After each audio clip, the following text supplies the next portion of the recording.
What's up, everybody? Welcome to Kinda Funny Games Daily for Tuesday, September 26, 2023.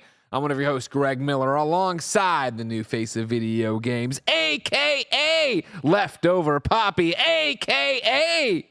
a man in a great shirt. Bless Oh, yeah, that's my Armored Core Junior. shirt. This is a good one. Is it new? I got it from the Armored Core event, yeah. But do you wear it a lot? I haven't seen it. I feel like I saw it once with maybe a jacket over it. This is the first time I've seen it just shining bright. Yeah, this is the first time I'm wearing it alone because before the game came out, I feel like me wearing this shirt doesn't hit as well until like you play the game and you understand what the reference is. Then it's like, oh, okay, no, I see where you're going for there. Yeah. If you know, you know. Yeah. If you see the shirt and you know, you're like, on the back, does it have a logo? Is it one of those ones? I don't know what it has on the back. What's on the back here? Because this is right now a minimal shirt I enjoy quite a bit. You know what? But the logo's solid. The logo's solid. I'll take it. I don't mind it. Let me tell you, if you're wearing, you know it's the hotness. Another day, another code. Another day, another code. All these games coming in. I know. I just redeemed 2 codes at my desk for games I want to play, but when will I play?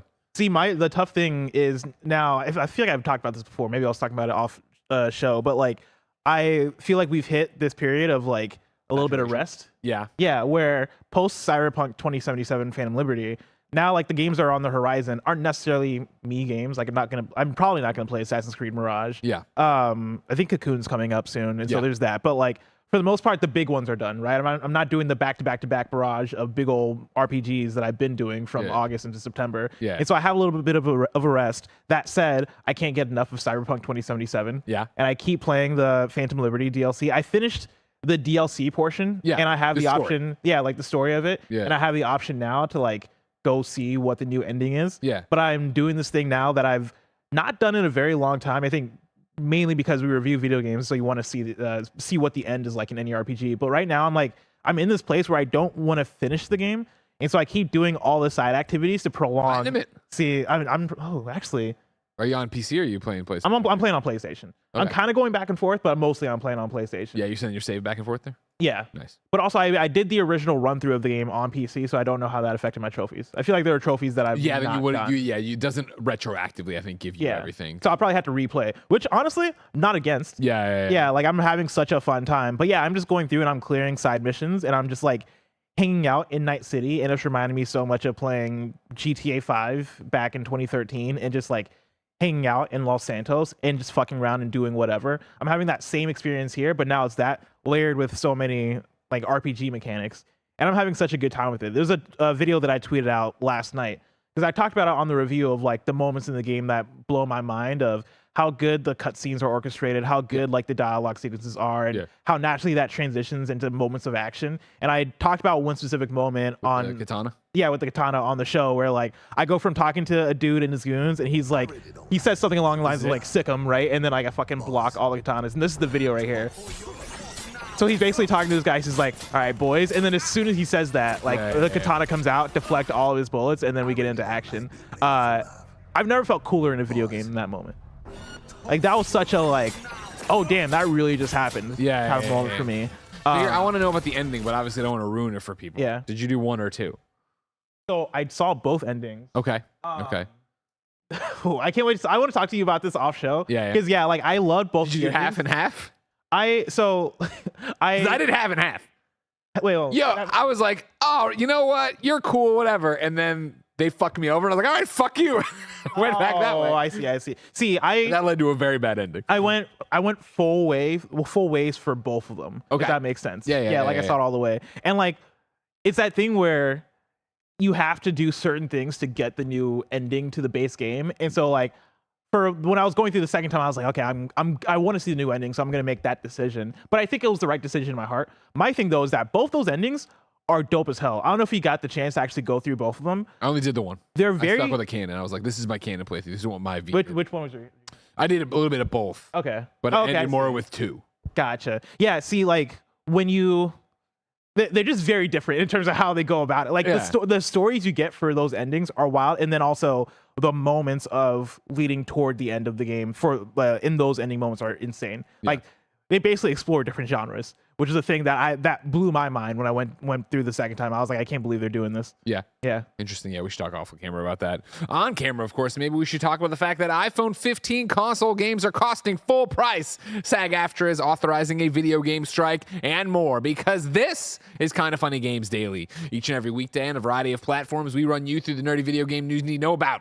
If you like that, be part of the show for free at kindafunny.com/KFGD with your questions, comments, concerns, squad up requests, and more. Then, of course, tune in to watch us record the show live for free. Twitch.tv/KindaFunnyGames and YouTube.com/KindaFunnyGames. If you're watching on Twitch, you have Amazon Prime. That means you have a free Prime Gaming sub. Give it to us. If you're watching over on YouTube, hey, you can YouTube Super Chat, and that gets you into the post show we do at the very end. No matter where you're watching live, you have a special job. Go to KindaFunny.com/you're wrong and tell us what we screw up as we screw it up, so we can set the record straight for everybody watching later on YouTube.com/KindaFunnyGames and listening on podcast services around the globe each and every weekday.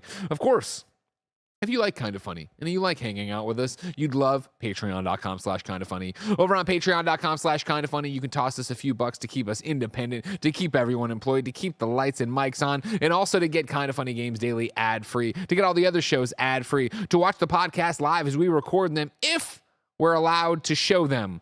We're recording a Gamescast today. It is, of course, embargoed because that is the season we live in. You can get that tomorrow everywhere and on patreon.com/KindaFunnyGames, of course, ad-free. You can get it there. 300 bonus episodes, Greg Ways every day. Free, well, not free, you're subscribing, but merch, all sorts of stuff. Patreon.com/KindaFunny is your answer. And then, of course, you can get it on YouTube.com/KindaFunnyGames and podcast service around the globe.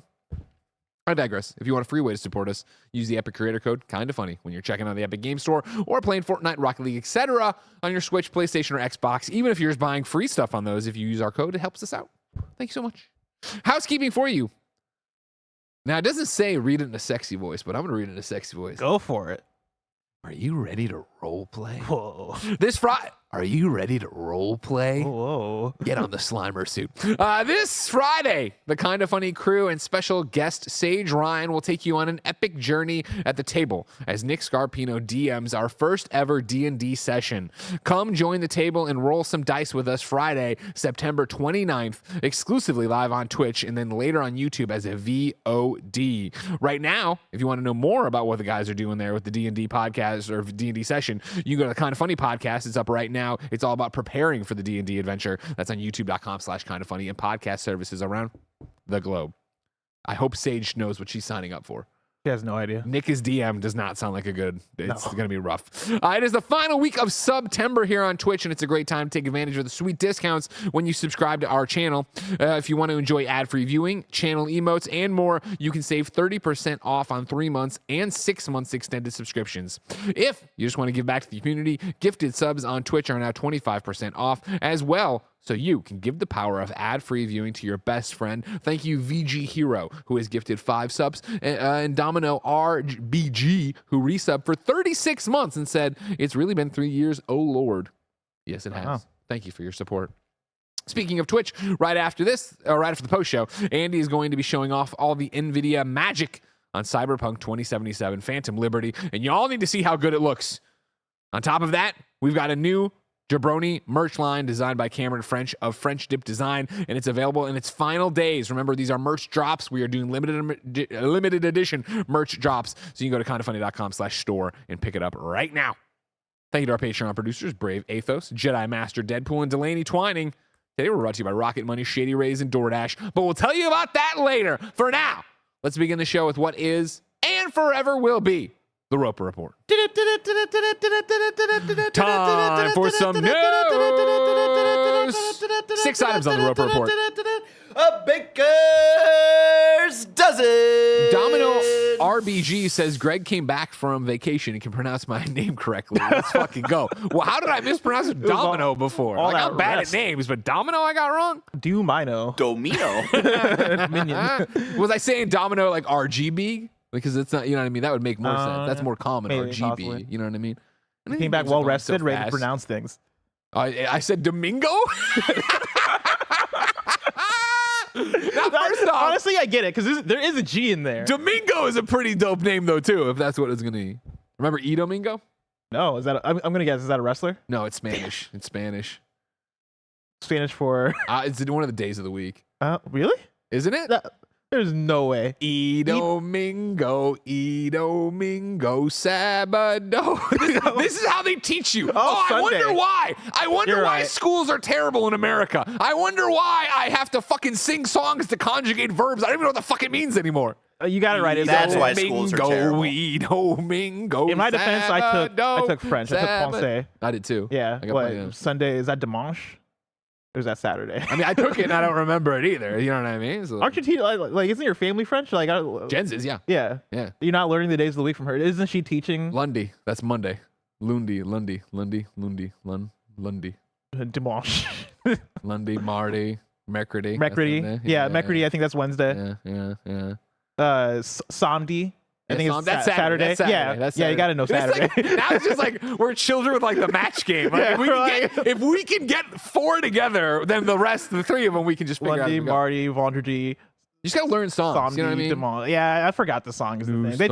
I still have to sing the songs for the English months of the year. Terrible. January, February, March, and April, May. Jordan June, Deep says, Greg July. acting like he's not going to teach Ben anything through the use of song. Of course I will, but I will try. I mean, like, at some point, people have to learn how to use this stuff. Like, ABCs. Mm-hmm. You just throw me a random letter, I got to sing the fucking song. Do you understand? Yeah, it's like this isn't right. This isn't how a 40-year-old brain should work. ask me where L is in the alphabet. I gotta sing the song. M-N-L-O-P. It's before M. LMNO. So that's how I know, because LMNO. That's LMNOP. the only reason I know. I know URS. all the books of the Bible because of the song. What song's that one? I mean, I never learned the song. It was 2 different songs. There's one for the Old Testament. There was one for the New Testament. Which one do you want? Give me a New Testament. New Testament. Matthew, Mark, Luke, and John, Acts, Romans, 1st and 2nd Corinthians, Galatians, Ephesians, Philippians, Colossians, 1st and 2nd Thessalonians, 1st Timothy, 2nd Timothy. That's right. Titus, Philemon. Yeah. I could sing it to the end. I just don't feel like it. I feel you. I respect that. I understand that. We gotta be the Old Testament. No, I'm fine. I don't need to go that far. You know what I mean? It's still like songs, man. Yeah, it's not a top 40 hit, chat, especially for sure. a different language. This isn't useful information. It's still kicking around up there. But it works. Yeah, but I don't remember what it means.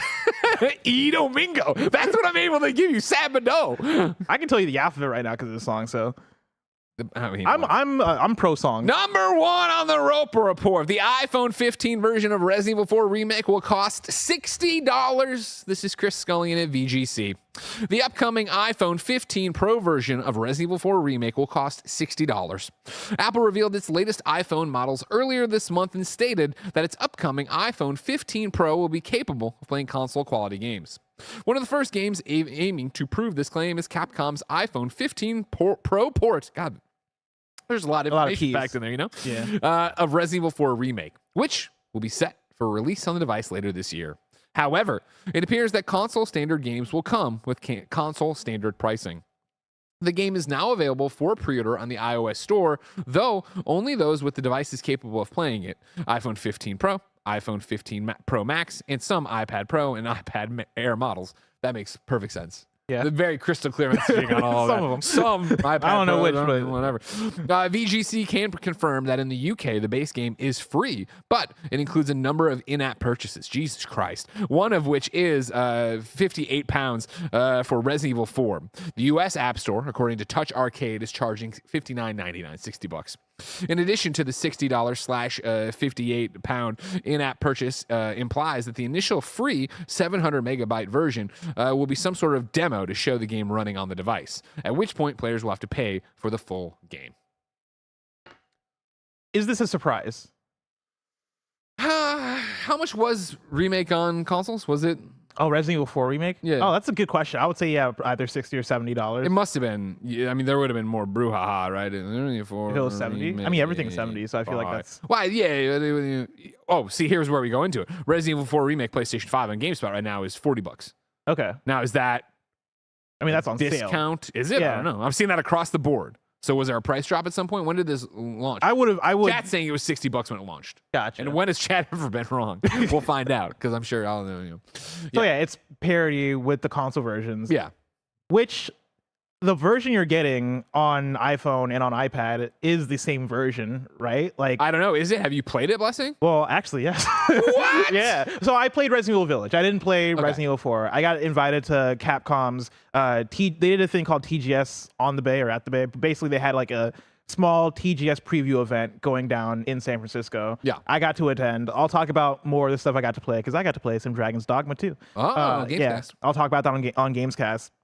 But I also got to try out Resident Evil Village on iPad. Sadly, they didn't have the iPhone 15 there, which I would have preferred to see because that would be the more impressive thing. Yeah. But getting to play Resident Evil Village on iPad, it's the same game. I only played like 10 minutes of it because, like, I don't need to play more Resident Evil Village. Well, that's my question is, how did it run? How did it look? Did it look like a downgrade, et cetera, et cetera, et cetera? It ran well, right? Yeah. Like, it ran adequately. I didn't experience much slowdown, much like hitches or anything at all. You say adequately. So my question immediately becomes, adequately, and you're like, oh, this clearly isn't a PS5 I'm playing on, but adequately as in like it was not the prettiest version of the game, right? Like if you really want to experience max Resident Evil Village, you're gonna play on PC or you're gonna play on PS5 or something, right? But like it looks good. Playing this version of the game, I didn't feel like I was losing out on much. I didn't feel like I was missing out on features. Like it's the same game. Like maybe like models and textures didn't look as crisp as like modern gen platforms or as a PC, but it looked really good, like better than what I would expect something on an iPad to look like. Sure. And I imagine on iPhone 15, you're probably going to get a similar thing. And you're shrinking the screen too. You're shrinking the screen, but also you have the option to connect your iPhone 15 to a TV. Yeah. And so if you're getting the same game, like the same experience as other people, then I understand how they get to, oh yeah, let's charge $60 for this thing as well. That's where I'm at with it too. Is it a surprise? I just don't think I had thought that far about it in down the line. Of course, it happened during break for me when I was not paying 100% attention to it. But then it is this idea that what Apple is trying to do with these games, whether this becomes a full-fledged, the future is now kind of thing, or if it's just these things. But what they're trying to do is give you a console quality experience, a PC quality experience in your pocket that, to your point, and what Tim talked about yesterday on the show, right? You can connect to a TV, you can connect to a controller, and at that point, if it's giving you a PlayStation, whether it be a 4 or 5 in your pocket, what are we expecting? We have to get over this idea that it's a mobile game, so it's a lesser experience, so it should be cheaper. If they're trying to, and not only if they're trying to, if they are achieving, if they're delivering, if they are delivering, which from on my this goal. 10 minutes of playing Resident Evil Village, it seems like they're delivering on it, right? Like playing it again, as somebody who played Resident Evil Village, 2 years ago? Yeah, or maybe last year, I forget when. But as somebody who played it at launch, right? Like from the section I played, which is toward the beginning when you first get to the village in Resident Evil Village, I really couldn't tell the difference aside from like, yeah, this looks like maybe a little bit less pretty, but it's still, I would play through the full game this way. My argument, one of the arguments I would jump in there with too, and I'm throwing a very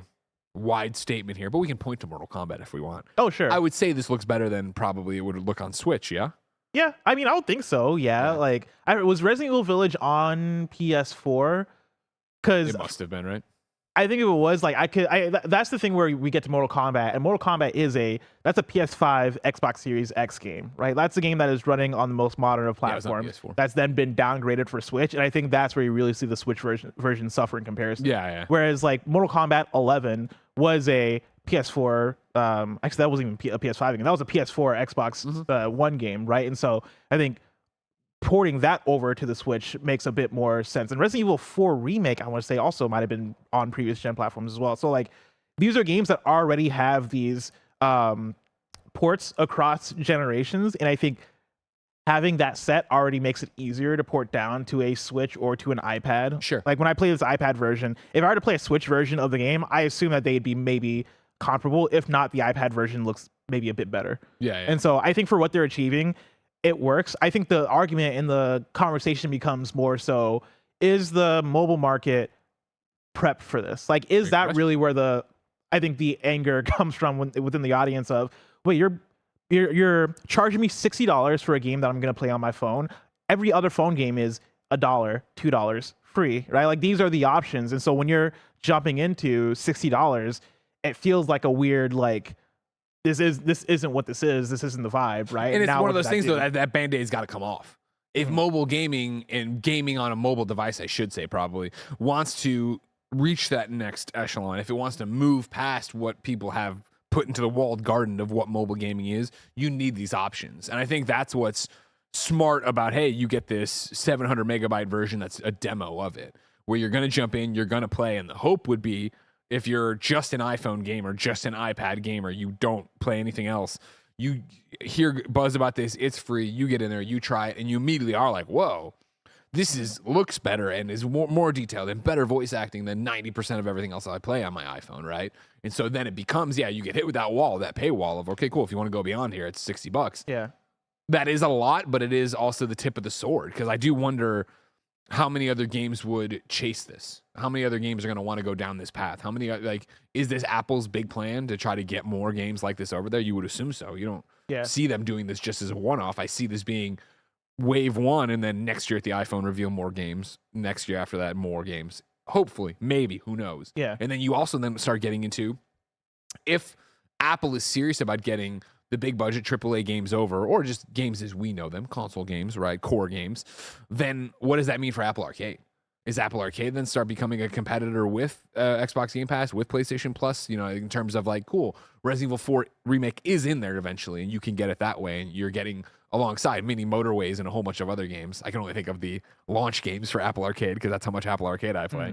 You're getting these real things. That's an interesting proposition, and seeing where that goes. And I think that puts you more in competition with what Microsoft is trying to build toward with Xbox Game Pass and their pursuit of course, the console market, but then also now the PC market as they're getting Call of Duty Mobile and King and all these other things. Exactly. Their pursuit of the mobile market. This is a big conversation coming out of the FTC trial, right? Yeah, exactly. Which was that was what a lot of people were concerned about, and that's where their eyes really were pointed to, of all right, well, how do we get those people? And it's interesting to see Apple going the opposite way, where not so much let's go in and make a bunch of cloud versions of our game. Let's go in there and actually make the games that people are, port the games that people are already playing on these things, and get a partner like Capcom to bring those over. See, situations like this is why I wish cross-buy was more of a ubiquitous adopted thing, because another one of the games that is coming to iPhone 15 Pro is going to be Death Stranding. Yeah. And the way I played Death Stranding when I went back to it and finally beat it all the way through, I played it on Steam Deck, which was a lower res, right, and lower fidelity way to play it compared to playing it on a PlayStation or playing it on a PC proper. And I would play it that way again. I had such a fun time. I didn't mind. I forget if I bought that one on PC or if I got a code for it, but either way, right? I think that was worth the price of entry for the PC price, playing it on Steam Deck, right? Because it is this portable way to play, even if I am missing out on some of the fidelity aspects of it. Granted, I think the thing that helps, helps that not feel as bad is the fact that, if I wanted to, I could play it on my PC and have it high fidelity. I have this version, I have it across both things. If people could buy Resident Evil 4 Remake or Resident Evil Village and have their iPhone version, but then also have a PC version, I think people wouldn't care, right? I think it's just the fact that it's trapped to an iPhone, which now that in their mind turns into a mobile thing. I think that's where a lot of the fury comes in. For sure. But I also wonder, this is the usual fun hypothetical video game argument of the people who are up in arms about this. How many of them are actually going to go buy this game on their iPhone? That's true. We're not. I don't think Apple and Capcom are targeting the people who have access to the PC, the Steam Deck, the PlayStation. This isn't about that. This is about getting people who only have their iPhone device, or also upselling people on getting the new iPhone that it can do this. And again, this, in a lot of ways, is exactly what we're seeing with the Steam Deck, with the Switch, why people are excited about this. Yeah, you're not getting a PC, the high-res version of this as well, right? But if you only own the Steam Deck, you're getting that here, where it is, okay, cool, I'm going to go home and I'm going to plug it in, put it on my TV or a monitor with USB-C, and then play it with a Bluetooth controller, and I have the console experience, I have the big screen experience in my pocket when I want to pick up and do that. Yeah. And that is powerful. That is what a lot of people want. This again goes back to the Xbox Play Anywhere thing, where I think the sell here is, this is the iPhone 15 Pro, this is the newest model. When we get years down the line, this is going to become more and more of a ubiquitous thing as, people adopt these things more, adopt the highest end versions more, right? And more phones are able to play these high res or high fidelity console games. The idea is that, I can play the new AAA game that's coming out this week without even having a console. It's this exact same thing that Xbox is going for with Xbox Game Pass. And of course, that's a membership, which I think helps sell it a bit easier, right? And helps it become more of a ubiquitous thing in people's lives. But if I'm an Android person, so I don't have this, but I'm sure maybe one day I'll have this on Android. If I'm somebody who doesn't want to buy a console, if I'm somebody who doesn't want to buy a PC, but I already have a phone and I want to play GTA 6, yeah, and I have a phone that I can just connect to my TV and play it that way, and I have to pay full price for the game, like, of course I'm going to pay full price. Like, I think that is actually a pretty good deal for not having to buy another thing and not having to play it via cloud or whatever, right? Having it natively on my phone, I think that's a really good proposition. And again, this is the future everyone's racing for, and the market everyone's racing for. I keep gesturing towards your crotch because I can see your phone in your pocket. But it's that idea, right, of like, okay, you hear about GTA 6, you hear about Fortnite, period, but let's say Fortnite 2 or some big event. This is the future I'm talking about, right? And it is that idea that, oh, I don't have any of these consoles. Oh, but it's on the phone natively. Oh, I have the new iPhone that can get connected to the TV and be a monitor, so I can get Xbox Game Pass, I can get the cloud, I can go play the games. I could be playing Starfield. Like, there's so many different little use cases that I still think are clunky to a degree. Not Resident Evil, but like, you know, oh, I'm gonna plug it into the TV with USB-C and like then I'm gonna do like or monitor that. Like, there's still a few things there that like not my mom would like. I've not done that with my Steam Deck in maybe a year. Exactly, and so but there are. I think that when you get to these breakout successful games, these ones that really do capture our attention and then make waves in the mainstream, having one of those ready to go on the phone, having it be like, oh, and you could also play it right away. Like, there's still like, I always tell a story of being at a Royal Rumble, right, with Ashley and her kids, and them wanting to play Fortnite, but they couldn't get the internet, and I like quietly broke out, you know, Xbox Cloud and did Fortnite and added them as friends. Like, wait, you have Fortnite on your phone? Like, how are you doing this? And it was like, that there was too many steps to explain to them, and I didn't want to put it on their mom either that she needed to do this with their phone. But like, we're right there. We're at this tipping point. We're right at the edge where it's going to be easy and everything's going to be right there. I can't wait to get there. I can't either. And I don't. And it's, back to it, like with that perception, I don't think $60 is outrageous. It's them. They're bringing the real game over. They're doing the work and they're making it run natively. If it runs great and it works and it's not garbage. And, and like I think the other thing too is by the time we get there, where more of us have the iPhone 15 Pro and like have access to this, I think by that point, right, like you hope that the kinks are worked out and that like, you know, I'm sure the price is going to stay the same, but you'd hope that more games are available, and this is all at a better place. I think right now they're looking at the early adopters, the people that are going to be first in line for an iPhone. This is 15 Pro. You know, as usual. With iPhone doing this every year, Apple doing this every year, right? They have to have bells and whistles to make it. Yeah. We've done something. Yeah, this exactly. is why this is a better idea and why you should do this. Foxy Steve says, sorry I'm late. I was in a meeting. Did I miss anything sexy? Yeah, I did a sexy ad read at the top about role-playing. You should go check it out. Yeah. Number 2 on the Roper Report. Hey, Foxy Steve. Do you want to role-play? Role-play. Number 2 on the Roper Report, SAG AFTRA members authorize a video game strike. This is Sophie McAvoy over at gamesindustry.biz. SAG AFTRA members have voted in favor of the union authorizing a strike for video game actors and performers. Over 34,600 members cast ballots representing a percentage of just over 27% of eligible voters. Just over 98% approved the authorization, although this does not necessarily mean a strike will take place. Earlier this month, SAG AFTRA called on members to vote on authorizing a strike to negotiate the terms of its interactive media agreement with several video game publishers and developers. Quote, it's time for video game companies to stop playing games and get serious about reaching an agreement on this contract, said SAG AFTRA president Fran Drescher. Quote, the result of this vote shows our membership understands the existential nature of these negotiations and that the time is now for these companies, which are making billions of dollars and paying their CEOs lavishly, to give our performers an agreement that keeps performing in video games as a viable career, end quote. SAG AFTRA has been in negotiations with various video game companies such as Activision Productions, Electronic Arts, and Epic Games since 2022. The next bargaining session is scheduled for September 26th, 27th, and 28th. Quote, after 5 rounds of bargaining, it has become abundantly clear that the video game companies aren't willing to meaningful engage on the critical issues. Compensation, and these are the ones, by the way. Compensation undercut by inflation, unregulated use of AI, and safety, said SAG AFTRA National Executive Director and Chief Negotiator Duncan Crabtree Ireland. Quote, that's a dope name. I was going to say, that's Crabtree a fucking Ireland? awesome name. You can call me DCI for short. Oh, that's pretty sick. And if he was like a detective in the UK, he'd be DCI. Yeah. DCI continued and said, quote, I remain hopeful that we will be able to reach an agreement that meets members' needs, but our members are done being exploited. And if these corporations aren't willing to offer a fair deal, our next stop will be the picket lines, end quote. So, SAG AFTRA president Fran Drescher, is that the nanny Fran? Yeah. You're just waking up to this fact? Wait, really? Yeah.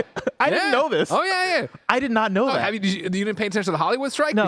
She was all over it. Yeah, Really? Yeah. Good for her. I laughed because it was like, I know she's the president, but I just love the idea that like Fran Drescher is also now briefed on the video game industry and all this information. Legit, like as you were speaking, I was like, "Oh, Fran Drescher, that sounds really close to the character from the actor that played the nanny character." And then like as you were talking, I was googling and I was like, "There's no fucking way. There's no fucking way. That's fucking cool." D Fuller in the chat says, "Show bless her speech" in all quotes. If you can find that speech she gave at the top of the strike, that'd be awesome. Yeah, because it was powerful. That's awesome. We don't have to listen to the whole thing if we find it, but she was into it. Blessing, the question is here: do you think the strike's going to happen for video game actors? I think so. I mean, I guess the question is like, are the companies going to, compromise and like give them what they want? Because I go through the list, right, and the union's asking, and this is from a gamesindustry.biz article that we read earlier in the month. Whenever you're ready, Barrett. You can play it now. Thank you, Duncan, and thank you, everybody, for coming to this press conference today. It's really important that this negotiation be covered because real quick, the pause, eyes of the world, and particularly. Just to be clear, this is when the Hollywood strike was starting. This is not video game actor stuff. I just want to make sure. Oh, gotcha. Go ahead. Particularly the eyes of labor are upon us. What happens here is important, because what's happening to us is happening across all fields of labor by means of when employers make Wall Street and greed their priority, and they forget about the essential contributors that make the machine run. We have a problem. And we are experiencing that right at this moment. This is a very seminal hour for us. I went in earnest thinking that we would be able to avert a strike. The gravity of this move is not lost on me or our negotiating committee or our board members who have voted unanimously to proceed with a strike. It's a very serious thing that impacts thousands, if not millions of people all across this country and around the world. Not only members of this union, but people who work in other industries that service the people that work in this industry. She's been. Yeah, she does. Yeah, she gets fired up. She's fucking awesome. He's great. She's great. Yeah. So as I go through the bullet points for the video game stuff, right? 3.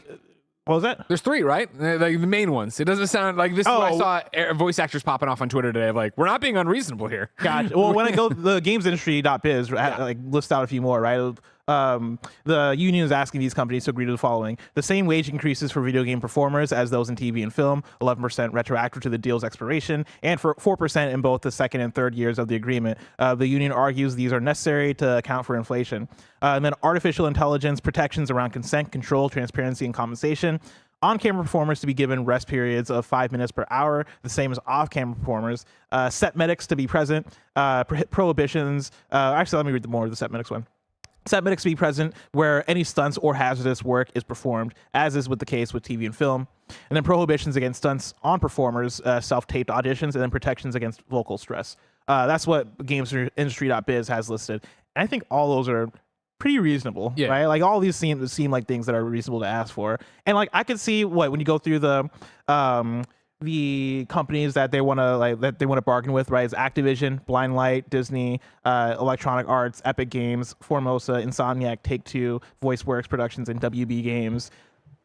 I think the tough thing is, will the corporation side of things, right? Will those things, will the people in charge line up with this is inevitably going to get through, so we might as well just like buckle here, right? We saw the Hollywood strike, and like they're already making those moves there.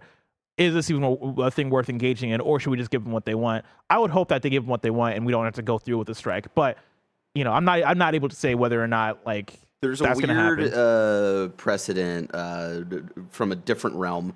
Just with like, I think it's interesting that Insomniac is specifically called out and not like Sony in general, but because Insomniac's is a part of Sony, I feel like that's going to have to be a greater conversation with them as a whole.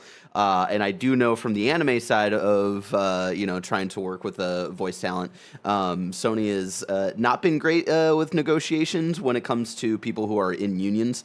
Like the the main voice actor for Mob Psycho 100, who voiced the main character for the first 2 seasons, was I think the only person a part of a union and wanted to have negotiations for the 3rd season on just not even more pay, but just like better protections in like just not straining his voice and just better working conditions.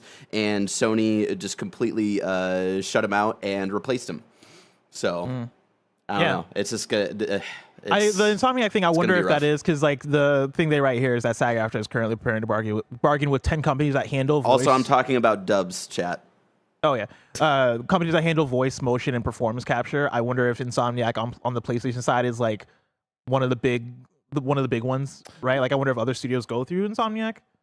This is me speculating. I don't have clarity on this, and if chat does or you're wrong, let me know.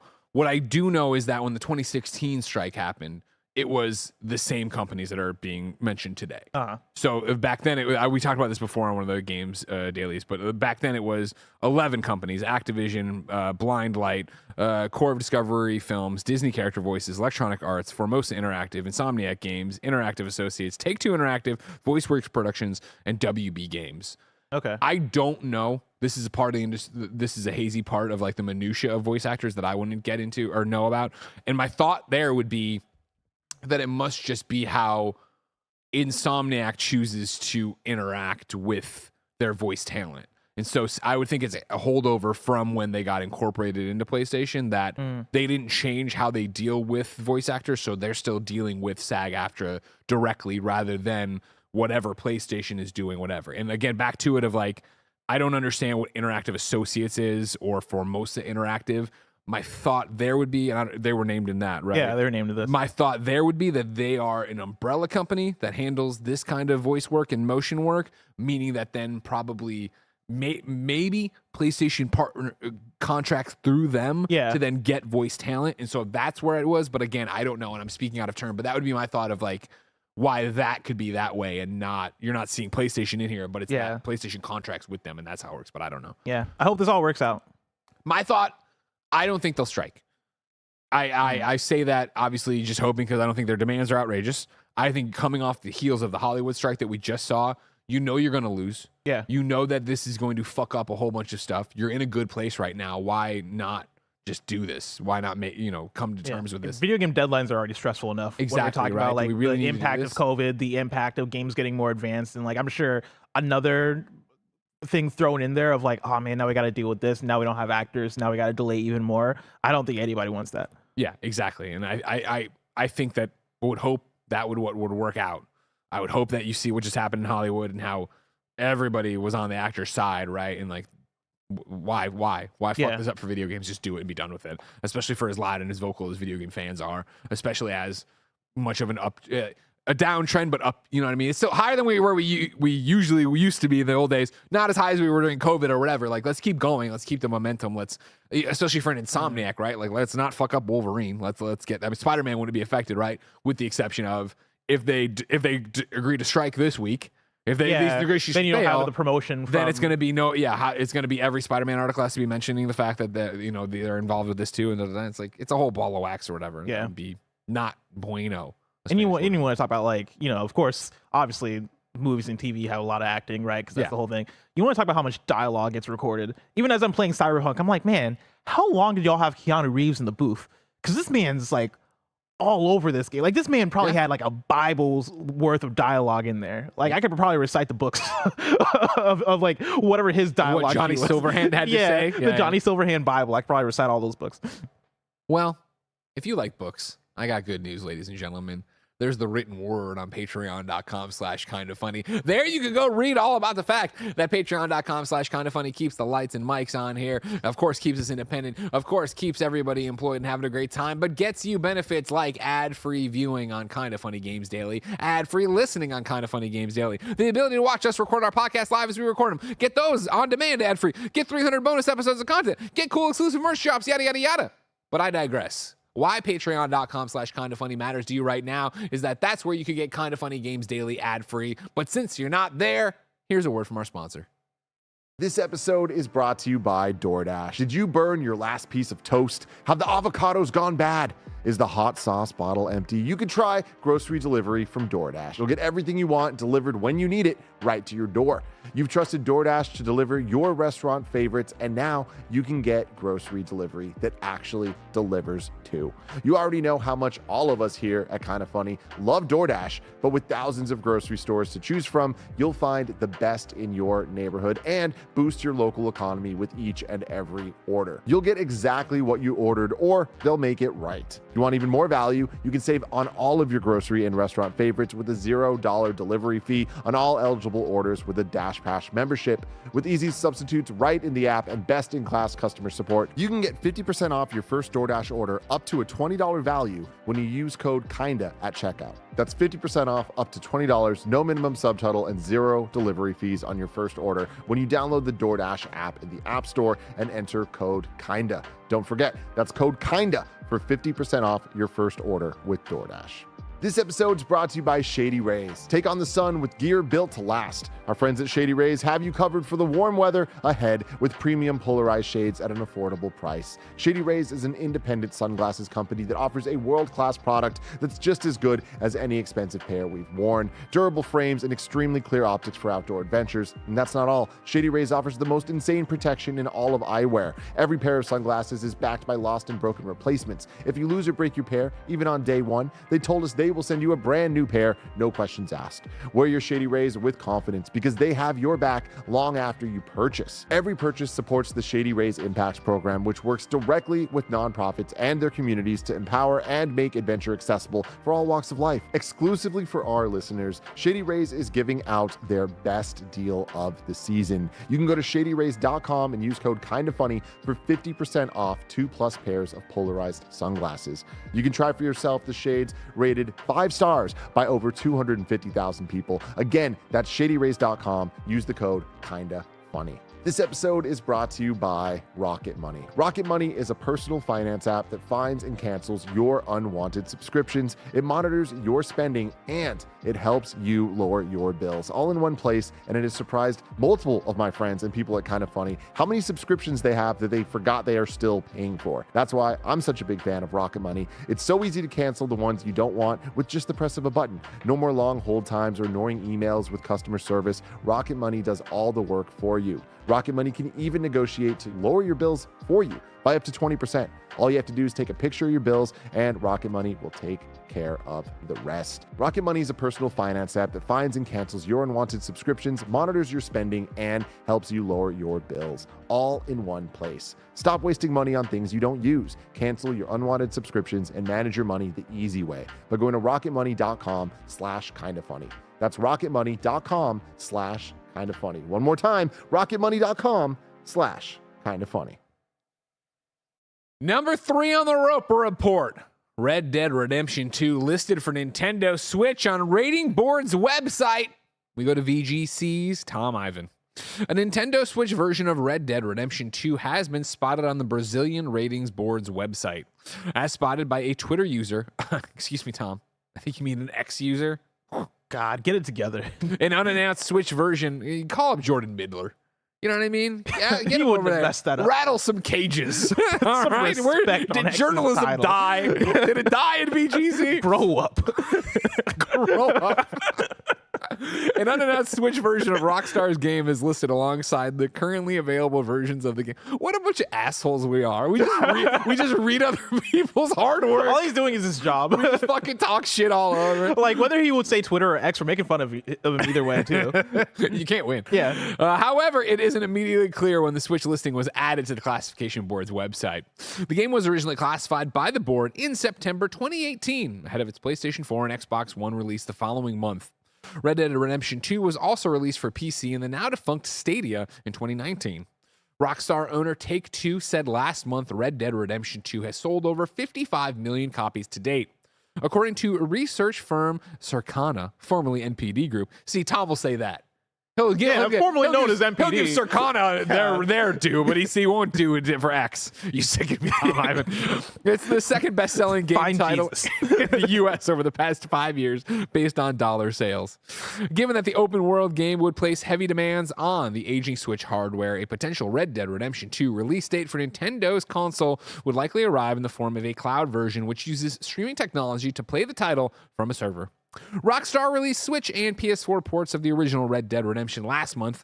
The game has sold over 23 million copies since it was first released for PlayStation 3 and Xbox 360 in 2010. Do you think this is going to be cloud, or do you think it's going to run natively on the Switch? I bet it's going to be natively. Now, here we are looking at Mortal Kombat 1 running. Oh, that's good. You know what I mean? I would be shocked if it's native. The cloud stuff, I thought when we started seeing it, we would see a lot more of it. And we really haven't. And so you get to this point, I'm like, well, are they like doing it? Are they committing to it or not? Yeah. Like, it was Control had it. There was, and what gets complicated is that there's a bunch over in Japan that did it. But I didn't do it here. Control did it in the US, right? Control did it in the US. Okay. Because I remember playing it, and that was the only one I tried. Was it Assassin's Creed or no? Am I making that one up? Am I thinking of when they did that on Stadia? When they maybe, because I know there were definitely native Assassin's Creeds that came to Switch. Looking over here, Kingdom Hearts, Guardians of the Galaxy did it. Thank you very much. Kingdom Hearts did it. Yeah. Okay. Yeah, I think a bunch of Square Enix titles. Okay. It just seems like a weird I thought Resident Evil did it as well. It seems like a weird one. I guess it's Hitman 3. It seems like a weird one in the fact that how many more would Rockstar do? I feel like if you're going to make that commitment of getting this cloud thing going, you'd bring the whole library over, which I guess isn't impossible. Get GTA 5 over there and get everything else. I mean, the rumors are that we're going to get Red Dead Redemption 2 on current gen platforms, right? Or at least the Xbox Series X, according to the Phil Spencer leaks. Yeah. So if they're gearing up for that, maybe they are trying to release a version on the Switch alongside that. But I think either way, I'm going cloud for multiple reasons, right? Like Tulio says, cloud games were never rated in Brazil. It's a native port. So I was right. Huh, interesting. Thanks, Julio. Interesting. No, yeah, Julio. I mean, I think the thing to start off with is, Thanks to Bingo. of course, like maybe the expectation is that you have an SD card, but like, a Switch is the internal memory is 32 gigs, 64 gigs. Those are the two options. Yeah. Red Dead Redemption 2 is at least 500 gigabytes. Sure. Like you're gonna need fucking 3 Switches to fit this thing. Now, if you have an SD card, of course, like you can make that work. But then also there's just the fact of that is Red Dead Redemption 2 is in the top 3, if not the top 1 best looking open world game I've ever played. Sure. Horse balls. Like there's so much detail in those horse balls, and I can't imagine how that would run on a Switch, and I can't imagine Rockstar or whatever support studio or whatever like other studio Rockstar is hitting up to make this port. I can't imagine them getting this to work on the Switch.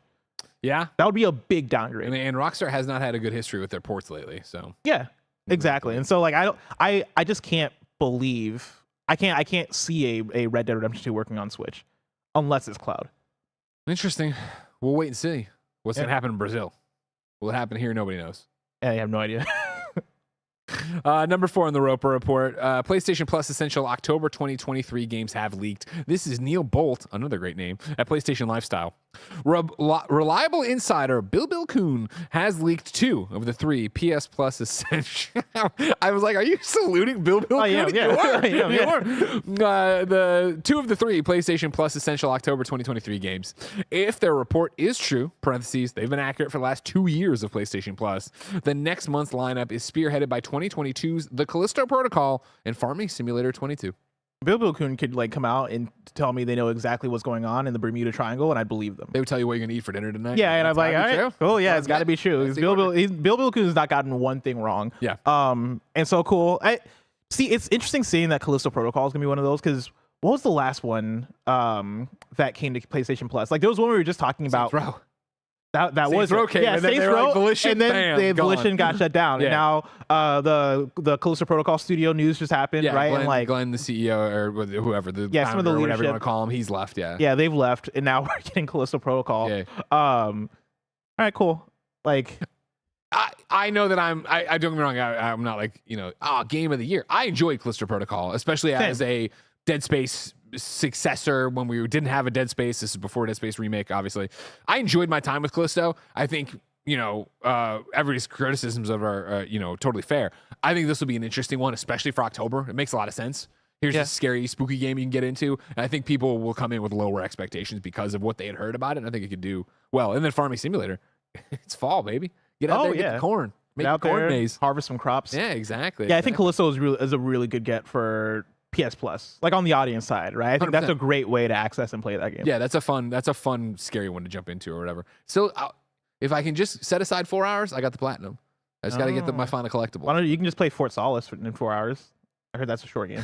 What? Is it easy platinum? Oh, I don't know. But if you want, I'd say if you want to play I another, don't want to play Fort Solace. Stop trying to make me play it Fort looks Solace. just like Callisto Protocol. So Shut up. play some Fort Solace. No. I think Mike said he was going to. Yeah, of course he did. Mike says a lot of things he doesn't do. I feel so bad right now because, again, we talked about the codes that keep raining on us. But when I sit down at the PlayStation at night and I turn it on and I go to play Alan Wake Remastered, and I look at all these brand new indies that have dropped, just why? Why'd you choose to come out now? Why was this when you really wanted to do it? You should know that I'm busy with Alan Wake Remastered. Well, I mean, like you and I are in the same point right now, right? Where it's like, well, it's actually funny because I was talking to Tim yesterday where I was like, well, October becomes my month, right? Of like Spider-Man 2, Alan Wake 2. I'm jumping on all these reviews and trying to get them all done where you've been doing that right now. The relay's handed off, right? But we are in this weird week right now where we're in between the big things. So it's like, what do you do with this time? Yeah. Does it make sense to taste a couple indies that I can then talk about? Does it make sense for me, play Alan Wake to get ready for Alan Wake 2? Like, what do you want to do? Like, what's the narrative you build for yourself in this 1 week of breath before something else comes to you? Literally, I downloaded Honkai Star Rail the other day, and I booted it up, and I looked at the start menu and closed it. I was like, no, what am I doing? Like, I have 1 free week. Let me just relax for a little bit, and instead, I've just been playing Cyberpunk. Yeah, live your dream. Number 5, speaking of dreams, FromSoftware, Sekiro, Shadows Die Twice, sells 10 million copies. I mean, that's pretty much it. They had a tweet that said, Sekiro Shadows Die Twice has officially hit 10 million units sold through globally. Let's go. I love that. I'm gonna credit Elden Ring, the Elden Ring boost. Okay. Because I forget where it was at before. I want to say maybe it was at like 7 million, maybe way under that. If somebody could kindoffunny.com/you're wrong, let me know. But yeah, I think this game deserves it. It's a really good video game that I wish even more people would play. What's exciting about that is it reminded me that I finally I got an email here that I need to change stuff on from Sideshow Collectibles. You familiar with them? No. Yeah, you are. They make the big statues. They do all the cool stuff. Okay. I believe you. Well, years and years and years, and God only knows how long ago, Timur Hussein tweeted out, "Oh man, they're making a Sekiro Shadows Die Twice statue. I would love to get it one day." Oh, and we I remember that. Kind of funny. Said, "You know what? We'll buy it for you. Thanks to all the support you've been giving us and all the stuff you've done." And that was That was like 2020 or yeah, that was so long ago. Yeah. It's finally getting ready to ship. Oh my What? God, really? Yeah, that never Damn. shipped. It's finally getting ready to ship. That is insane. That's exciting for tomorrow. Yeah, well now the reason this reminded me and I looked at it, the billing address is wrong because we moved studios since then. Oh, So I got to look into how do I Oh my change that God. shit do you think over that's there? why it took so long? No. I've been getting the updates like, hey man, we wish we could help you, but this thing just ain't clear. You know what I mean? We just ain't doing it. Yeah, this website looks cool, right? Like the first thing that pops up, where'd it go? Oh yeah, Sideshow, where pop culture becomes art, and I respect that. I respect the fact that like. Les, you want to get a King Shark little statue? No, I am looking at a Miles Morales 2020 suit one, which at first I didn't realize it was a statue. I thought it was an outfit, and I was about to buy it. But looking at it as a statue, I'm probably not going to buy it, but I really want it because it looks really cool. Can you look at bring Darth me Maul, though. my wallet Oh, this is sick. off my... Look at Darth him. Maul, one of the only cool Star Wars characters. Damn, one of the only like. One of the only cool ones, yeah. How many? I mean, how many like, if you said, like, one of the Barrett, please shout, coolest- Barrett, please shout. How many? Off the top of your head, not name them. How many do you think there are? Like Are 5, cool? 10? Probably maybe 6.5. Who's the half? Watto. I was gonna go Yoda. Right now we're waiting on Roger to bring me my wallet off. We're going Boba Fett is up there. I like Samuel L. Jackson. I don't know what his name is. Mace Windu. Mace Windu. He's dope. I'll just call him Samuel. I think Samuel's dope. Okay. Sammy J. I don't know shit about Ahsoka, but she seems cool. I'll take it. Okay. I liked Kylo Ren in one and a half of those films. Fair enough. That's fair. Remember when he died and then Ray brought him back to life and then he brought Ray back to life? No, honestly, I blocked out that whole movie so much of from my brain. Yeah. I That think all you made that happened up. within like a span of 4 minutes. Number 6 on the Roper The report. droidicas are cool. Don't Nod has delayed Banishers, Ghosts of New Eden. There's a press release. Yeah. Did you know this was happening? I was going to say, this is one of those. This is, thank you so much, Raj. Jesus. He tried to like pump fake me on my wallet. I don't know what he's doing over there. No, this is definitely one of those. Make sure you hide your wallet from the camera, though. I mean, if you got, ladies and gentlemen, if you got eagle eyes enough to see right off that, and you're I'll bring up the top camera. Man, Zoom you know in. what? It's a good thing we did this, guys. No, well, don't do that. But No, I'm kidding. I'm kidding. even that, I wouldn't necessarily think. Okay, so do this. Change the billing address to. There we go. Now So yeah, save. shout all out to this. Matt Exposure. I love Don't Nod, and I've not heard of this game before. Anyways, yeah, this is like back to that Apple movie that I bring up. Hold on. Apple movie. Needle in a time stack. Oh, okay. Where it's yeah, like yeah. somebody is fucked with time. Somebody went and did something completely unrelated to this, and this is one of the ripples that have gone through the time They stream. never made Life is Strange. Yeah, exactly. Well, no, that it's just this got added where it's like, okay, show me the trailer here, Bear. Thank you so much on this one. So we are looking right now at the trailer for Banishers, Ghost of New Eden. Which is wild because this is one of the ones that they're developing. This is one of the ones they're publishing. You're gonna tell me with a straight face we've ever seen this trailer? It looks I familiar. vaguely remember. I think this is. Yeah, This It was looks- at a showcase. It could be God of War. It could be Assassin's Creed. You get into the gameplay and it looks like any game. Like, show me some of the action gameplay. Oh, this is all cinematic. But I do remember this World trailer premiere. from something. This Game Awards. Oh, it was Game Awards? Okay. I'm pretty sure it was Game Awards. Let me bring up a gameplay trailer. Well, I've here. got God. Donod's website pulled up, right? And they're working on Just Nut, which I'm looking forward to. That game looks dope as hell. Just on. Banishers. Harmony, The Fall of Reverie, which came out actually, right? Yeah. Nobody talked about it. No. Uh, That was another one where it came out and we were like, that came out? yeah. Or it was like new out today. And we're like, what the fuck? There's Koira, which I've never heard of Koira in my life. And I think this is where we're getting into like some of the published stuff, right? I've never fucking seen this game once. I have. No, look That's at good it. for you, Barrett. But again, No, I'm talking about I'm- my time stream, not No, you. I'm saying like be if you fair- look, this is the area behind Kratos' house. This that's really good. Man, We you have got seen this me. before. You fucking got me. I got man. you, Greg. There's a chance that this was Game Awards pre-show, and because me and Greg were at the Game Awards, we might have Just missed drinking it. our fucking faces. Yeah. Oh my god, we're so fucking. Remember we went to that blasted, Amazon drunk. party? We talked to nobody except Dan Reichert. Oh yeah. Why do we even go to this party? What they did Twin Mirror? Remember Twin Mirror? I remember Twin Mirror. That was when we were like, oh. We were like, oh no. Whoa. Remember they did Tell Me Why. Tell me why ain't nothing but a And like I know a lot of people that like that game. I know some people that like that game. I don't- Nightlife says you saw it, Greg. It's the one where his wife passed. Yeah, she's a little ghost. She's a little ethereal ghost right next to him. Really? Yeah. Does she Hold hang on, out with what? him? Right here. She's all ghost-like. I've never fucking seen this game in my life. the more you see this, the more I'm like, maybe I've not seen This it either. game back there isn't real. Wait, where? Can you scroll to the end? Wait, which one is it? Anyways, just to get the news out, because we've just been bagging on it, or not even arguing about it. November 7th was the original release date. It's now delayed till February 13th, 2024. PC, PlayStation 5, Xbox Series X. And they're talking in the thing. They're talking about the market is experiencing. Oh, I was going to say, that's interesting. Yeah. Sorry. Yeah, Go ahead. the market is experiencing an intense release cycle for AAA titles on PC and consoles at the end of the year. We're convinced that a commercial release for Banishers during a less saturated period will give it the attention it deserves. Which, I'm going to pause there. Look at this fight. This looks like one of those games where you're watching a movie and like Seth Yeah. Rogen is playing Yeah. a game on the Yeah. TV Yeah. and it just happens to be this game. This does not have, it doesn't You're have fu- any style. The boss is called the Beast. Give him a cool name. Call the boss, I don't know, Beast. Cthulhu Jr. or something. Cthulhu Jr. If you're going to have a boss in there called Cthulhu Jr., that's the name of the game, ladies and gentlemen. It's like a spiritual successor to Death Jr. Cthulhu Jr. would be sick. But I think that's very interesting that it's delaying because of the saturated time period. But also, they're delaying into February, which I would argue is just as saturated as November is, if not maybe more saturated. What do we got going up in February? Let me look up the game because I keep talking about this with Bear. Suicide Squad, 2024. Persona 3, Final Fantasy 7. There was one Helldivers 2, Yeah, Tomb Raider Helldivers. 1 through 3 remastered, Mario vs. Donkey Kong, Nightingale, Destiny 2, The Final Shape, Final Fantasy 7 Rebirth. Sorry if you already said that.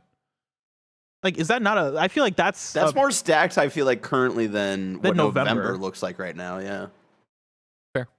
And then that's not even bringing in January into things. Because toward the end of January, you're getting Tekken 8 and then Like a Dragon, Infinite Wealth. Like a dragon. And also Apollo Justice, the Ace Attorney trilogy. Don't let me forget Rugby 24. That's coming out around then too.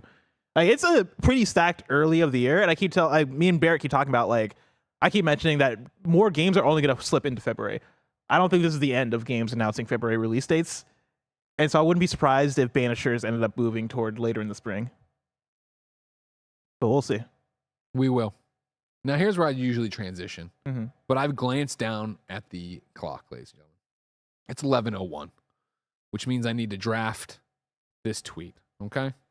What is he drafting? It's been 12 hours since I sent at Tim Geddes a random X-Pac GIF via text. He has still not responded. What the fuck? You send him an X-Pac GIF. Yeah, the wrestler X-Pac. Why? I was playing video games and I thought X-Pac, and then I was like, Tim would like to know I'm thinking X-Pac, so I just sent a GIF. Is this like your Roman Empire? Do you just think about X-Pac? Oh, I think X-Pac a lot. Yeah? Yeah. Okay. X-Pac. XP. I think about DX a lot. Yeah, hell yeah, you do. Degeneration. Oh, God, that was so cool. All right, cool. That was a great era. I missed that era. Yeah. It was. Do you think about the Roman Empire? No. I mean, once in a while. Yeah. But not. I wouldn't have been good for the TikToks. I definitely not. But you and I once think a of other week. random ass shit. I think X-Pac. Yeah. You know what I mean? Well, I was thinking, like, what is my Roman Empire? And I don't know. Like, I think. Said Drake? Kanye. Well, what's funny is that I was going to say the Jay-Z versus Nas beat. Okay. Yeah. I don't know if you remember this. No, I don't. Oh my! Jay-Z dropped the Takeover, and Nas dropped Ether. Ether, one of the greatest rap disses of all time. Okay. Whenever you hear like, "Oh man, he ethered that guy," right? Like Okay. that comes from the diss because the diss was absolutely insane. I think about that a lot. No, you know what your Roman Empire is blessing? What's that? Zoe 101. Oh, I mean, yeah. I mean, I don't think about Zoe 101 that often. Maybe like once a month. That's probably a lot. That's still pretty often. That's probably a lot. Yeah. We'll figure out what Greg's Roman Empire is during the post. Ghostbusters. Right? But like, are these Roman Empire? Like, I feel like the thing about Roman Empire is that it was an event in history. You just love Ghost. I think about Space Jam a lot because I love Space Jam. Sure. But like, what's a moment in time that nobody else thinks about that you think about all the time? Nobody else. Then you start, penciling. Because I was going to say 9/11, right? But everybody thinks about 9/11. Everybody, yeah. It's hard to forget. It's not funny. You know what? I'll throw out. This is more recent. Prohibition. You think about prohibition a lot? Yeah. Okay. Because like we banned alcohol. Yeah. That's insane. Totally fucked up, right? I think of not as much as any of the other things I think about, but Amelia Earhart comes around quite a bit. I'm just like, what the fuck, man? Wait, what about Amelia Earhart? Disappearance. She just disappeared. She just disappeared. She was flying around the world. I mean, disappeared. I guess, yeah. And then there's like Hit up Bill Coon. Find out what happened to her in the Bermuda Triangle. more recently, not in like recent's not right, but like I'm loose on the facts here. But they declassified a bunch of documents or whatever, and somebody found this photo that makes it look like she probably crashed in Japan, I think it is, or something like that. But it's like this photo, and it's just like these very two out of place Caucasians or whatever, but they look like they're being held. It's like it's a whole thing of like, oh, so then theoretically maybe, but it's just a Malaysia airliner. You know what I mean? What the fuck? I don't like the what we don't know thing. You know what I mean? Like, okay. I want to know things about what happened here. I guess I do think about the Bermuda Triangle quite a bit. Yeah. But even that, like, that's not real, right? Because it's like, you notice we got cell phones now and fucking video, Bigfoot and Ghost Drop. We don't see these, we don't I see think about that quite a bit. Yeah, the fact that like all these mysterious things just stop being mysterious. I'll tell you what, as as an online entertainer, sometimes I'm like, you know what, maybe why don't you show up Ghost? You know what I mean? If I was just putting ring cameras everywhere and catching shit happening, like, all right, well, this would suck, but I'm gonna make $1 million. What if the cameras just aren't catching them because they don't appear on cameras? Like well, vampires with mirrors. Well, then I still see the fucking door move or something. You know what I mean? Yeah, I guess. Now that I've finally infiltrated Spooky Talk, so my TikToks are all like, "Here's a skinwalker" and all this stuff. And I'm like, I appreciate that now. Like since cameras have made it so this shit isn't real. People are like, you know what? I'm gonna make a 60-second paranormal activity. I'm like, I fucking vibe with that. I vibe with that. I feel like you'd be good at making that. Yeah, because it would just be Ronald. Chasing people in the woods. God. You know what I mean? Ladies and gentlemen, it's only a matter of time before I lose my mind and start making spooky talks, but blessing, that's so far away. If I wanted something more immediate, say what came to the mom and grub shops, where would I go? The official list of upcoming software across each and every platform, as listed by the Kind of Funny Games Daily Show hosts each and every weekday. Yeah. Out today, Cyberpunk 2077 Phantom Liberty on PS5, Xbox Series X and S, and PC. El Paso Elsewhere on Xbox All Around and PC. Minico's Night Market on Switch and PC. I'm excited about this one. I remember liking that one from the things. I saw the reviews for that. Oh, no. Yeah, they're not looking. I think IGN might gave it like a 5 out of 10. Boo. Yeah. I remember we saw that. Did they come through and do showcase that game was announced, maybe. It was announced like years and years ago. I think they might have been on one of the Kind of Funny Game showcases that we produced. It might have been, yeah. Yeah. Like not the one where we did the stream, but the thing. Hit me up with the review on that. I want to know what they got. Let me see what I can. And then also let me know if anybody reviewed El Paso Elsewhere. I've been seeing that's been getting good reviews. Okay, good. Yeah, okay. that's hot in the streets right now. Okay, good. I've been excited for that one too. It. They came in for the GDC. Minico's Night Market has a 5 out of 10 on IGN. Fuck. That's a shame. I mean, I was going to go home and play Alan Wake, so who cares? My time at Sandrock is on PlayStation 5, Xbox Series X and S, and Switch. Paleo Pines is on PS5, Xbox Series, all the Xboxes, all the PlayStation, Switch, and PC. Harvest Moon, The Winds of Anthos is on all the PlayStations, all the Xboxes, Switch, and PC. Train Sim World 4 is on all the PlayStations, all the Xbox and PC. Gran Turismo, based on a true story, 4K UHD digital, is now available on the Movie Anywhere stuff. Then, guess what? We've partnered with NVIDIA to keep you updated on the latest GeForce RTX additions to your favorite games, like Cyberpunk, Phantom Liberty, DLSS 3.5. Cyberpunk 2077's Phantom Liberty expansion is out, and it's not a shocker to hear everyone talking about how gorgeous it looks. With full ray tracing featured in the game's high-octane overdrive mode, only NVIDIA's DLSS 3.5 can bring you the most immersive, realistic, and beautiful graphics possible. Night City looks fantastic in 4K on PC with high frame rates, and if you stick around, Mr. Andy Cortez will be showing all of this gameplay live today on our live stream after the show. On top of that, in other cool DLSS 3 news, Witchfire has launched to early access, and if you're brave enough, this dark fantasy hybrid shooter will have you seeing over 2 times the performance on 4K with DLSS 3 enabled. And finally, there's Party Animals. Don't let your gaming playlist go without this brawler. With DLSS 2 and NVIDIA Reflex in-game, RTX gamers on 20, 30, and 40 series GeForce GPUs can all take advantage of lower latency and the highest, and dare I say cuddliest, frame rates possible. A couple things. One, Witchfire looks cool. Okay. 2, it's not all bad news for Mineko's Night Market. Over on Metacritic, it's sitting at a 67, which isn't the best, but it's also not the worst. The Gamer gave it an 8 out of 10. GameRank gave it a 3 out of 10. Okay. And so it's kind of all over the place with it. Digital Chumps, I never heard of them, but they give it an 85. For the 8, give me what's the little synopsis on the 8? Why did they like it? Mineko's Night Market is a delightful journey that explores childlike storytelling and themes of tradition and friendship in a way that captivates players. Its beautiful style and emphasis on Japanese culture draw you in, but the compelling and varied ... Hold on. Gameplay makes you stay. It's slow and simple start, maybe off-putting for some, but if you're starting a cute little life sim game like this and expecting fast-paced drama, you're at the wrong market stall. Okay. Interesting. New dates for you. Pokemon Scarlet and Violet plus the Hidden Treasure of Area Zero physical bundle has been announced. It's launching November 3rd. The Talos Principle 2 launches on Xbox Series X and S, PS5, and PC on November 2nd. And Tony Hawk's Pro Skater 1+2 comes to Steam on October 3rd. We have a deal of the day for you as well. It's from Wario64. The Last of Us Tubbs Bill is up for pre-order at BBTS. Happy Last of Us Day. That's today. Hey, you know what? It is Last of Us Day, formerly Outbreak Day. They have a bunch of announcements. I did think the Pearl Jam shirt looked cool. Yeah? Yeah. I scrolled through. None of the stuff spoke to me. Let me be clear. I thought it looked cool. Not cool enough for me to buy. Okay. But it's like, I like it says Pearl Jam and then it's got the clicker on it. It's a nice shirt. That's Pearl cool. Jam looks like, the Last of Us text. I should care more because I lived in Seattle for a little bit, but Yeah, Pearl Jam was never my thing. Yeah. My coworkers talk about it. Oh yeah, we just went to Pearl Jam, and I'm like, what's a Pearl Jam? And they're like, you don't know Pearl Jam? And I'm like, I don't know, man. One of my friends texted me the shirt, and I was like, yeah, it's a cool shirt. And he's like, I didn't know you're one of the 10. And so then I Googled that, and it was like, it's like what the Pearl Jam calls their fans. And I was like, oh, no, I am not. No. Yeah. My favorite thing It's is like when I was in high school, I had a Leonard Skinner shirt. Why? Every teacher would be like, "Do you know what Leonard Skinner is?" I'm like, "No, but I like the skull." yeah. It was funny when I beat Last of Us Part 2. Nobody else had beaten it. I called Scott Lowe, who was working at Naughty Dog at the time, friend of the show, obviously, and that's funny. That was a good tweet, right?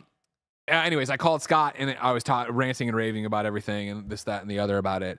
And I was like, oh man, and the music, when Ellie sits down and plays Take On Me or whatever, that was so awesome. And he's like, yeah, it's just like when they, it was so hard, the same thing with the Pearl Jam thing, or like, the hoops we had to jump through. I don't even remember what he said. And I was like, Pearl Jam's in the game? And he's like, what? Yeah, the fucking, if I ever were to lose you, I'm like, oh, I've never heard that song before. I didn't know where it was from. You missed that. You missed the mark on that one, Naughty Dog. Damn. You know what I mean? Damn. I digress. We asked people watching live on twitch.tv/kindoffunnygames to go to kindoffunny.com/you're wrong and tell us what we screw up as we screw it up so we can set the record straight. We have a bunch of stuff in here today. Grezik writes in and says, Formosa Interactive and voice work productions both do contract voiceover work. Formosa did work on God of War 2018, The Last of Us Part 2, Ori and the Will of the Wisp, and Death Stranding. VoiceWorks lists Sony, Activision, Ubi, and Take-Two as their clients. I was right. There you go. Nailed it. My thoughts have been proven correct. I appreciate that. Thank you. Nano says, according to How Long to Beat, Fort Solis takes 6 hours to get the platinum. But it's not good from what I hear, right? So I'm not going to bother. At Alt Levi, says Resident Evil Village was developed as an exclusively current gen title and then ported back to last gen due to high demand. The fact that it runs on mobile is pretty incredible. We're excited for that too. How long did it take to port it back to PS4? Because I would imagine that was already in the works by the time we got there. If it came out a while ago. Hold on, this is a good one. Sisa, sorry if I got that wrong, says Greg has definitely seen Banishers. Here's him reacting to SGF this year with the trailer being shown. Baron, I'm going to throw this into assets because I would like to see if I'm just like, what is this generic? Or if I'm like, this game looks fucking dope. I'm gonna buy this day one. I'll never forget about Banishers. And that's it. We had an apology in there for somebody who tried to You're Wrong us too early, as always. When we fucking go live, don't try to You're Wrong us about the goddamn new dates because that's 30 minutes to an hour. Man, focus is all over this the place, bro, for real. Jeff went publisher to publisher. People like, I don't got nothing. I got to focus. Like, we got how many you want? Yeah. Also, I remember this game looking neat. We bring closure to those who Yeah.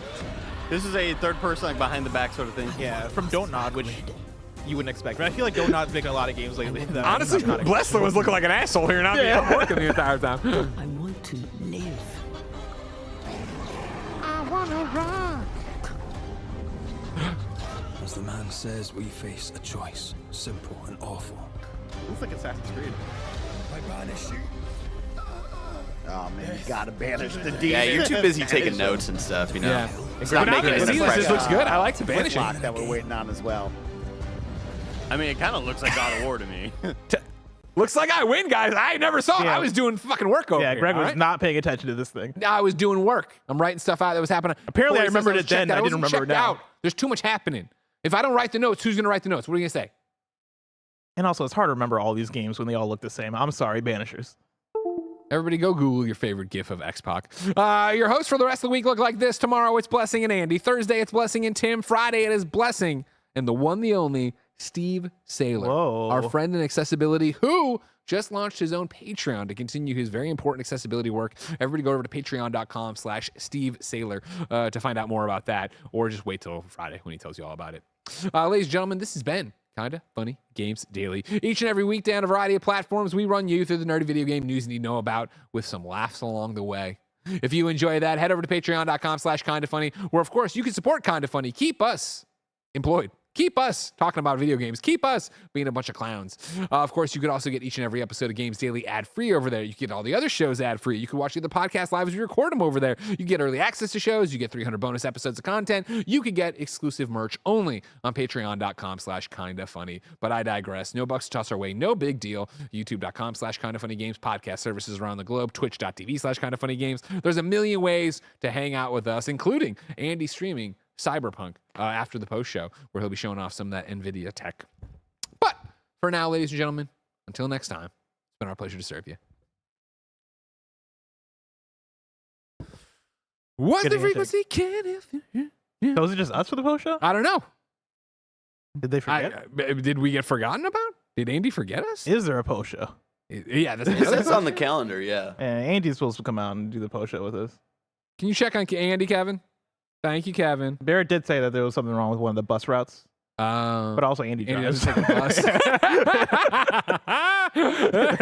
Like for a second, we're like, oh, that makes sense. Like, no, wait, no. He drives a fucking car. While that happens, well, it's not just a bus. Like, the bus drives on a road, bless. Wait, what happened to the road? It was an accident. There was just an accident. Oh, is that what it was? That's what my thing said in the drive-in. Ladies and gentlemen, of course, remember, this is the Super Chat post show. You can go on youtube.com/kindafunnygames right now. Give us some super chats. We'll answer them here. I think we're also pulling from the old Twitch, seeing what's going on over there. I already have some rolling in here. Blessing Adeoye Jr. Oh, no. I see what's happening. Timmy Tim. No. You coming out to help us? Yes, I am. Thank you. So I'm looking back, seeing where we left off.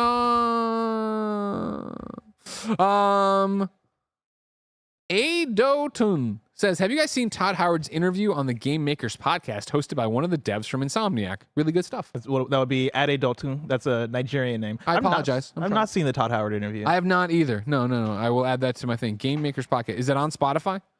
We're on Spotify right now. Hosted by one of the devs from Insomniac. I've never heard of this. Makers. I think really they might cool switch. Video. Yeah, it's the DICE people. AIAS. Oh, I see. One of the Insomniac. It's Ted Price. Ted Price chats with Todd Howard about Bethesda's much anticipated. Yeah, this is a great one. I'm going to listen to that on the ride home. Thank you very much. Hour and 6 minutes just dropped yesterday. Yeah, if you don't listen to the AIAS Game Maker's Notebook, it is a great podcast from the same people who put on DICE. A lot of insightful conversations over there, coming out and talking about games and some of your favorite games and all that stuff. So no, I haven't, but tomorrow I will have, and that'll be great. Oriel says, I may have missed this, but are you semi-cosplaying as Joel for Last of Us Day? No, but I mean, it's, the era of collared shirt Greg. I did wear the insert coin Joel collared shirt yesterday on the Kind of Funny podcast. Okay, me and Roger were clocking that. We're like, why does Greg look like Joel right now? Yeah, it's I really like it. Barrett, if you can throw up the Kind of Funny podcast at some point just to show it. Really nice collared shirt. Big fan of it. It's a little too big because it's one of those, UK people, just tiny. Just little people. So an XL to them sometimes is a large. And so I was like, you know what, let's be safe. Let's get two XLs. And so it's a little too big, I think, to wear as a normal collared shirt. But I just have it as in my desk jacket now. So I'm a little chilly. I get it. But look at that. That looks great. Yeah. That is so funny because, without talking to you guys, I also was just like, he looks suspiciously like Joel. Something's going on here. That's cool, though. Did you know that the president of SAG AFTRA was Fran Drescher? Mm-hmm. I just learned that today.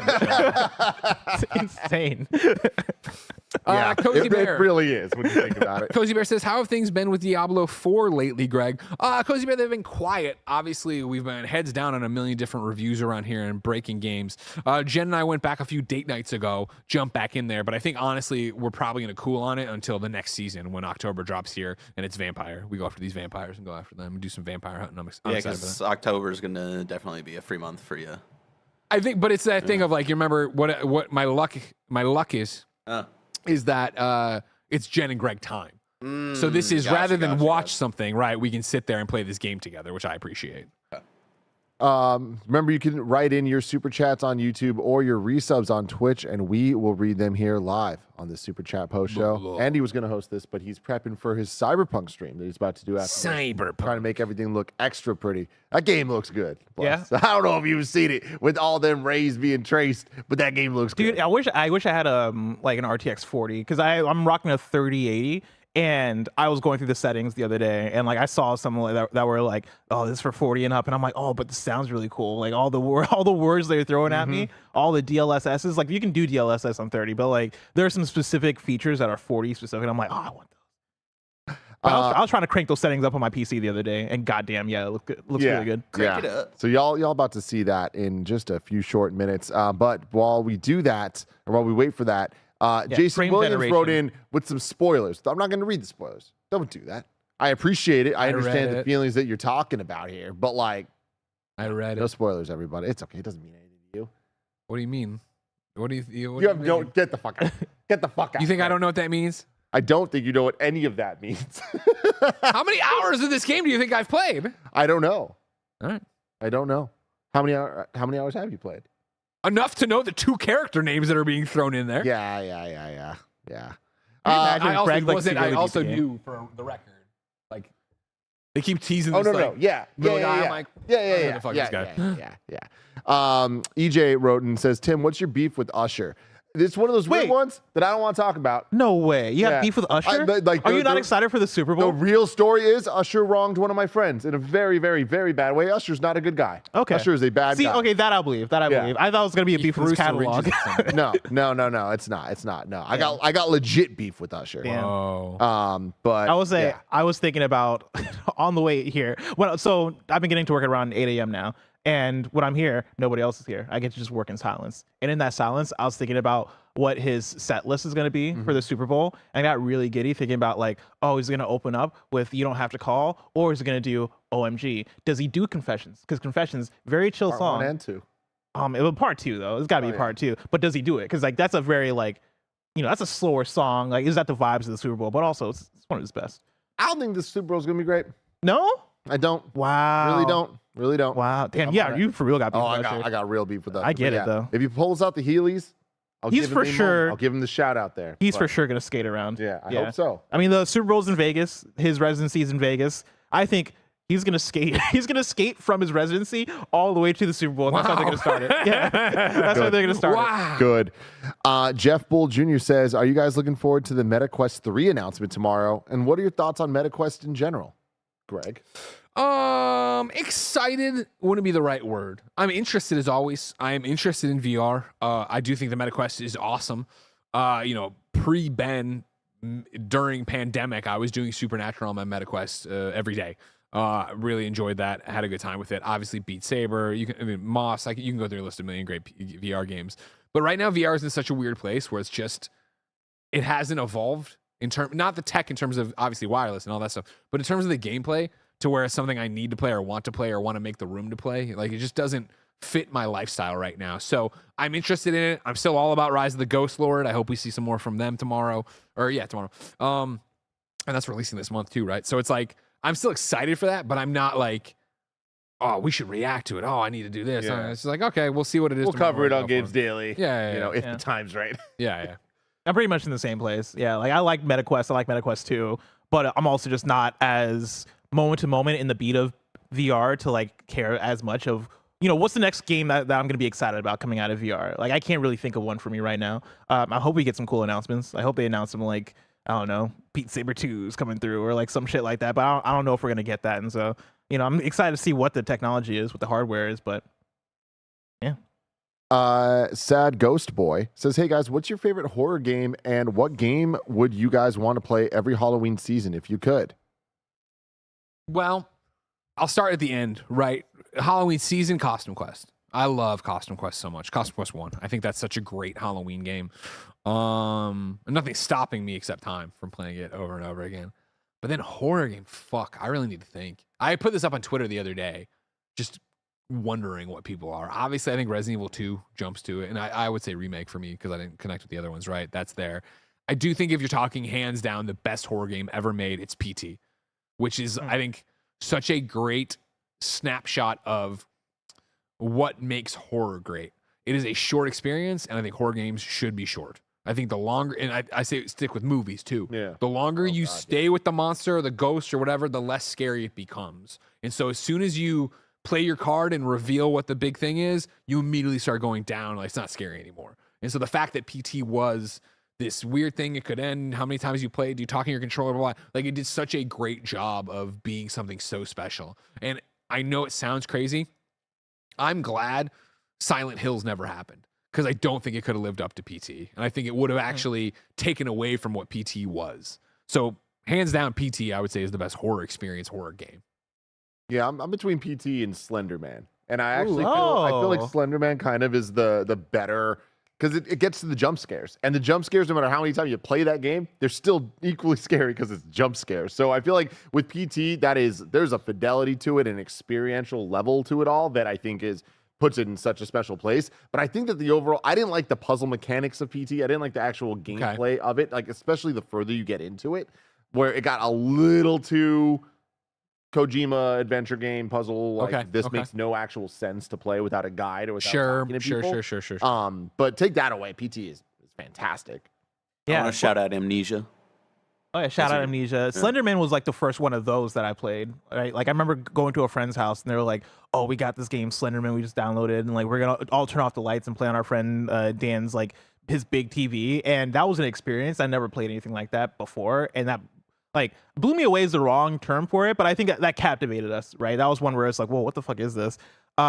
If this series could hit by Halloween time every year, I would love for a new Dark Pictures. I think year to year, that's such a fun horror thing to jump into, whether it's good or bad, right? Like I think we're not getting one this year, right? No, we're not getting. It doesn't seem like we're getting one this year, which is insane. That space one. You see the rumors though about Supermassive? No, I haven't. Scream.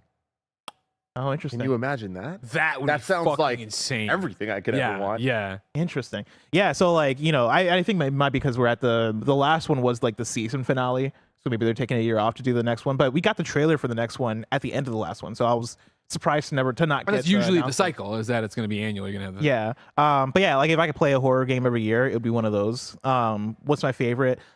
I had this discussion around this time last year, probably. Like I was surprised when people were like, "No, Last of Us isn't a horror game," because I always looked at it as a horror game just because it has, I guess, horror elements and you're dealing with these zombie-like characters and all that shit, and there are scary moments. But if I'm not doing that, then yeah, I think I might go Resident Evil 2 as well. Remake in particular. There's something so scary to me about something, a monster or whatever, occupying the same space as you that is chasing after you, and like you never being able to like take a moment to chill or just like take in anything. Right? You have to keep moving, you have to keep going, you have to always be aware. That shit freaks me out. And so Resident Evil 2 remake for sure. Let's see. Next up, we have CJ Splits On saying, just want to remark on how 3 of the biggest RPGs this generation possibly came out in this 1 month. We got Baldur's Gate, we got Starfield. What am I missing? Cyberpunk. Oh, Cyberpunk. Yeah. Quantum Liberty. Wow. Yeah, dang, man. What a day. What this is wild. It's so cool that we keep talking about this year, but I feel like there's microcosms within the year, these moments of like multiple games that are just like amazing. The best RPG category at the Game Awards is going to be stacked, right? Because you're probably going to get into like Starfield, Sea of Stars, Octopath Traveler 2, maybe Final Fantasy 16, Cyberpunk DLC. There's so many options and not all of them are going to make it. And no matter what, people are going to be upset. I'm very excited for that. I'm very excited for people. It's going to be good. Very excited. You just love people's misery. I love people being You're looking mad. forward to me being big sad when Sea of Stars gets left up to dry. Dude, when Octopath Traveler 2 doesn't make it, I people think are going to be Octopath mad. won't make it. I think Sea of Stars will. You think both of them will make it? I think Octopath won't. I think Sea of Stars will. Yeah, people are going to be big mad. But also, I was thinking about this while I was playing Cyberpunk, of just like, man, I love RPGs. And that's the thing that like I think might just be universal for gamers because everybody loves RPGs. But as I was playing, it was just a reminder of, man, the fact that I can like do whatever right now. I can do like 10 different quests if I wanted to. I can just hang around an open world. I can fucking do an activity and get into a shootout. Like there's something about just that freedom of being able to tackle this world how I want, where this game is finally delivered on that in a way that I wasn't getting as much of out of the original launch. Man, I'm happy we're here with it.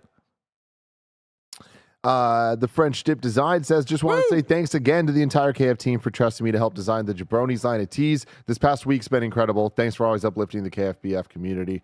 Thank you. Thank you for your incredible work. Incredible stuff. Everyone, you can go to kindoffunny.com/store for the next couple days to get this awesome line of designs from Cameron French, the homie. CJ Orgs writes in, or CJ Orgs, either way. Tim, what's your Roman Empire? I have so many Roman Empires. Yeah. I feel like OLED technology, just in general. You just think about it. I'm a lot. nonstop thinking about it. Hell yeah. You know, and I feel like I've created my life to be in a fashion that if I don't think about it, I'm reminded of it as often as possible. You know, I want as many things in my life to be OLED to think about that. The color blue, Randy Stack says, that's something I think about. Pokemon.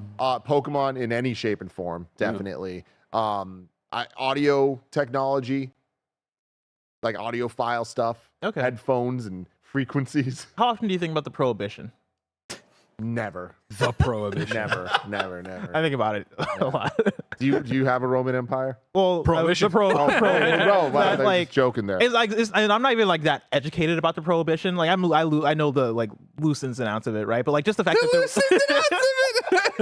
there was a moment in our history where we banned alcohol and everyone was like, fuck, man, we got to take this underground. Like, that's crazy. Yeah. Like, let's open up speakeasies and you have to know a password to get it. That's fucking insane. So cool, though. That's so cool. Like, bring it back. It really is insane. Ban alcohol again. Ban alcohol again. I mean, I love alcohol, right? But like the idea of drinking alcohol against the law, that's even cooler.